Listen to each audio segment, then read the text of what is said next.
കേരളത്തെ ഞടുക്കിയ ഒരു കൊലപാതകമാണ്. 2-2.5 വയസ്സുള്ള ദേവനന്ദു എന്ന് പറഞ്ഞ ഒരു പിഞ്ചു കുഞ്ഞിനെ ഉറങ്ങിക്കിടക്കും ജനുവരി 30 ഈ വർഷം. സഹോദരൻ, അതായത് അമ്മയുടെ സഹോദരൻ തന്നെ എടുത്തുകൊണ്ട് പോയി കിണറ്റിലിറങ്ങി കൊലപ്പെടുത്തി എന്നുള്ളതാണ് ഇതിന്റെ സംഭവം. ആദ്യം കുട്ടിയെ മിസ്സായി, കുട്ടിയെ കാണാനില്ല എന്നുള്ള രീതിയിൽ ആളുകളെല്ലാം തെരഞ്ഞു നടന്ന അവസാനമാണ് കിണറ്റിൽ നിന്ന് കണ്ടെടുക്കുന്നത്. അവരുടെ വീടെന്ന് പറയുന്നത് വളരെയധികം വീടുകൾ അടുത്തടുത്ത് വീടുകൾ ഉള്ള ഒരു പ്രദേശമാണ്. അവിടെ ഈ വീട്ടുകാർ, അതായത് ഈ മരണപ്പെട്ട കുഞ്ഞിന്റെ വീട്ടുകാർ മറ്റാരുമായിട്ട് സമ്പർക്കമില്ലാത്ത ആ രീതിയിൽ ഒറ്റപ്പെട്ട് താമസിക്കുന്ന ഒരു രീതിയിലുള്ളവരാണ്. ഈ ദേവനന്ദന്റെ അമ്മ ശ്രീതു വിവാഹം ഭർത്താവുമായിട്ട് പിണങ്ങി വന്ന് താമസിക്കുക. കരികുമാറും സഹോദരൻ കരികുമാറും ഒപ്പം ഉണ്ട്. അപ്പൊ ഇതിനകത്ത് നിർണായകമായ വിവരങ്ങൾ ആദ്യഘട്ടത്തിൽ കിട്ടിയില്ല. കുട്ടിയുടെ DNA ടെസ്റ്റിൽ അതാണ് ഫോറൻസിക് സയൻസ് ലാബറട്ടറിയിൽ അല്ലെങ്കിൽ പരിശോധന DNA നടത്തി കഴിഞ്ഞപ്പോഴാണ് ഇതിനെ സംബന്ധിച്ചുള്ള വളരെ വ്യത്യസ്തമായിട്ടുള്ളൊരു റിസൾട്ട് വരികയും പോലീസിന് ആ രീതിയിലേക്ക് പോകേണ്ടി വരികയും ചെയ്തത്. കാരണം ആദ്യം ഹരികുമാർ തന്നെ ഞാൻ തന്നെയാണ് ചെയ്തതെന്ന് ഏറ്റെടുക്കുകയും പിന്നീട് അയാൾ തന്നെ വിളിച്ചു പറയുകയും ചെയ്ത ഒരു സാഹചര്യം ഉണ്ടായി. അയാളെ സംബന്ധിച്ചിടത്തോളം അയാള് മാനസിക വെല്ലുവിളി നേരിടുന്ന ഒരു വ്യക്തി കൂടെയാണെന്നാണ് അറിയാൻ സാധിക്കുന്നത്. അപ്പൊ ഇതിനകത്ത് ദുരൂഹത എന്ന് പറയുന്നത് കുട്ടി ഈ പറഞ്ഞ ഈ ശ്രീധുവിന്റെ ഭർത്താവിന്റെ കുട്ടിയല്ല എന്നും ഇതിന്റെ ആരുടെ കുട്ടിയാണ്, അല്ല ഇതിന്റെ പിതാവ് ആരെയാണ് എന്ന് നിശ്ചയിക്കുന്ന കാര്യത്തിൽ ബുദ്ധിമുട്ട് നേരിട്ടിട്ടുണ്ട്. ഇപ്പൊ തന്നെ അതില് ഈ കൈകുമാറും ഈ സഹോദരിയുമാണ് ശ്രീധുവുമായിട്ട് വൈകിട്ട രീതിയിലുള്ള സഹോദര ബന്ധമല്ലാത്ത രീതിയിലുള്ള ചാറ്റുകളും മറ്റും ലഭിച്ചു എന്ന് പറയുന്നു. അവരൊരേ വീട്ടിൽ തന്നെ കിടന്നുകൊണ്ട് 2 മുറികളിൽ കിടന്നുകൊണ്ട് വീഡിയോ ഒക്കെ ചെയ്യുന്നതായി കണ്ടു.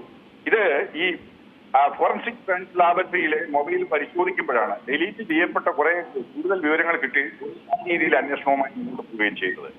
ഇതിൽ വളരെ നിർണായകമായിട്ടുള്ള ഒരു പ്രശ്നം എന്ന് പറയുന്നത് കുട്ടിയെ എന്തിനു കൊലപ്പെടുത്തണം, 2-2.5 വയസ്സുള്ള പിഞ്ചു കുഞ്ഞിനെ എന്തിനു കൊലപ്പെടുത്തണം. ഇപ്പം പുറത്തു വരുന്ന വിവരങ്ങളുടെ അടിസ്ഥാനത്തിൽ പറയുകയാണെങ്കിൽ ഈ 2.5 വയസ്സുള്ള കുട്ടി, അതായത് ദേവനന്ദു എന്ന് പറഞ്ഞ കുട്ടിയെ ഇല്ലാതാക്കണമെന്ന് അവരുടെ അമ്മ തന്നെയാണ് അതിനെ ആവശ്യപ്പെട്ടത് അല്ലെങ്കിൽ അതിനെ ആഗ്രഹിച്ചത് എന്ന് പറയുന്നുണ്ട്. അപ്പൊ അതിനകത്തെല്ലാം ഒരു ദുരൂഹതയുണ്ട്. നമുക്കിപ്പോ ഒരു മരണം അല്ലെങ്കിൽ ഒരു കൊലപാതകം പോലീസ് അന്വേഷിക്കുമ്പോൾ അന്വേഷണ ഘട്ടത്തില് നമുക്ക് ഈ മരണത്തിന്റെ കാരണം കൊലപ്പെടുത്തുവാനുള്ള മോട്ടീവ് ലഭിക്കുന്നില്ല എങ്കിൽ അത് വളരെ ഗൗരവമായിട്ട് അന്വേഷിക്കണം. കാരണം അതിന്റെ പിന്നിൽ ദുരൂഹതകൾ ഉണ്ടാവാം. കാരണം എന്തിനു വേണ്ടിയാണ് ഈ പിഞ്ചു കുഞ്ഞിനെ കൊലപ്പെടുത്തിയത്? മറ്റാരെങ്കിലും ആണെങ്കിൽ വിരോധം കൊണ്ടാണ്, വൈരാഗ്യം കൊണ്ടാണെന്ന് പറയാം, അതല്ലെങ്കിൽ എന്തെങ്കിലും തട്ടിയെടുക്കാൻ വേണ്ടിയാണെന്ന് പറയാം. അതൊന്നുമല്ല, ഒരു പിഞ്ചു കുഞ്ഞിനെയാണ്. അപ്പൊ അതിന് ഉന്മൂലനം ചെയ്യണം എന്നുള്ള ഉറച്ച വിശ്വാസത്തിൽ അല്ലെങ്കിൽ ഉറച്ച തീരുമാനത്തിൽ തന്നെയാണ് ഇത് ചെയ്തിട്ടുള്ളതെന്ന് നമുക്ക് മനസ്സിലാക്കാൻ സാധിക്കും. ഇപ്പം ഈ പറഞ്ഞ അമ്മ വീട് അതിനുശേഷം ഈ സംഭവത്തിന് ശേഷം ഏതോ സാമ്പത്തിക അഴിമതി കേസിൽപ്പെട്ട് റിമാൻഡിൽ പോവുകയും അവർ ജാമ്യത്തിൽ ഇറങ്ങുകയും ചെയ്തു എന്ന് പറയുന്നു. അപ്പൊ ആ ജാമ്യത്തിൽ എടുത്തിരിക്കുന്നത് അത് ചില ക്രിമിനൽ ബാക്ക്ഗ്രൗണ്ട് ഉള്ള ആളുകളാണെന്ന് പറയുന്നുണ്ട്, പുറത്തു വരുന്നുണ്ട് വിവരങ്ങളുണ്ട്. ഇപ്പം അവര് ഇതിന് ഒരു മൊഴിയും തരാതെ നിൽക്കുന്ന സാഹചര്യമാണ്.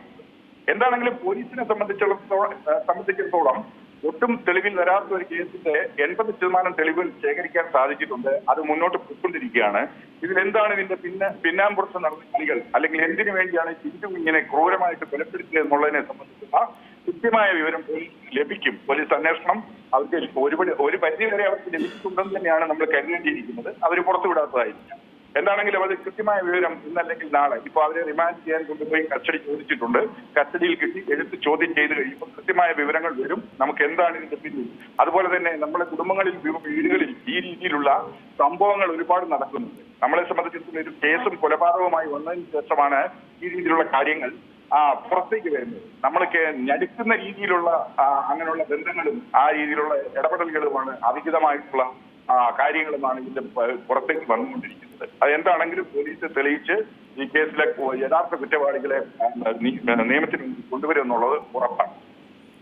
ശരി, വളരെ നന്ദിയുണ്ട് സാർ ഈ അവസരത്തിൽ പ്രതികരിച്ചതിന്. അദ്ദേഹം പറഞ്ഞതുപോലെ തന്നെ ഇവർ നിയമത്തിന് മുന്നിൽ വരേണ്ടത് വളരെ അത്യാവശ്യം തന്നെയാണ്.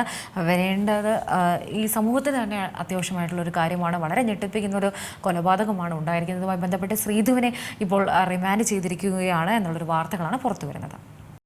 ഏറ്റവും പുതിയ വാർത്തകളും വിശേഷങ്ങളും വിരൽ തുമ്പിലറിയാൻ സീ മലയാളം ന്യൂസ് എല്ലാ ഡിജിറ്റൽ പ്ലാറ്റ്ഫോമുകളിലും ലഭ്യം.